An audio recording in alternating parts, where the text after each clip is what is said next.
Hey everybody. I don't have a Japanese sentence of the day for everybody tonight, but I thought that I would share some of my study stuff. So let's take a look at that instead of at me. So here is my 1000 kanji book, which I am slowly filling up. And as I come across kanji that I don't immediately recognize, the stuff toward the front is N5, N4, and I know most of those.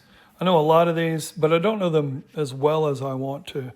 But when I come across a word that I want to learn, I'll find the kanji in here like this, and then I'll write it a bunch of times, and my handwriting is horrible. But it is a really good way. You learn the stroke order. You can practice with some model kanji. It's just a good way to find the feel of the kanji, but you can also, once you write it a whole bunch of times, you start seeing the radicals. You learn how to write a radical, and you can break down the kanji a lot easier. One thing that I do a lot of is I like to have my iPad. This is a book holder here. I put my iPad up on here, and then I watch videos, not with people talking because that'll mess up my studying or my concentration, but usually it's people that are walking through some part of Japan.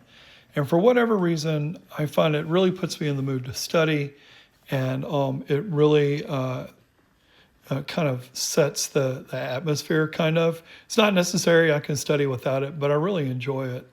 And this guy here, this YouTube channel is called Nada Walk, N-A-D-A Walk.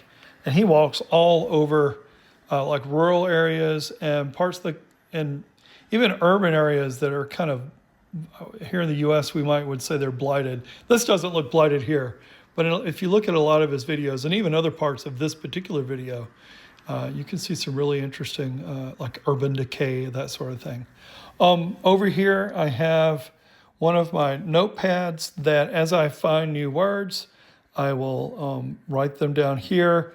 If I come across a kanji in one of the words that I'm working on that is not at N1 through N2, I will write it down here, in here. So the N1 kanji that I come across, I practice them here.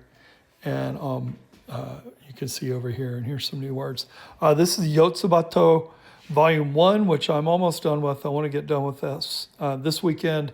And then I will start on One Piece, the first volume of One Piece, which I have around here somewhere. But Yotsubato is delightful.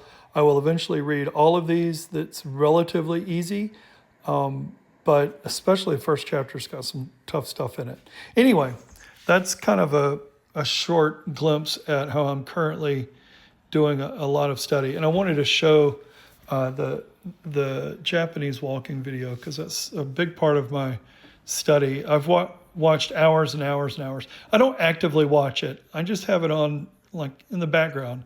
And every once in a while, I'll look up at it and kind of lose myself in it. Sometimes if I see Japanese writing that looks interesting, like a sign, I'll take a screenshot of it, and then I will look that up. I have a dictionary app that will pull words out of photos, and then you can look up the words that way.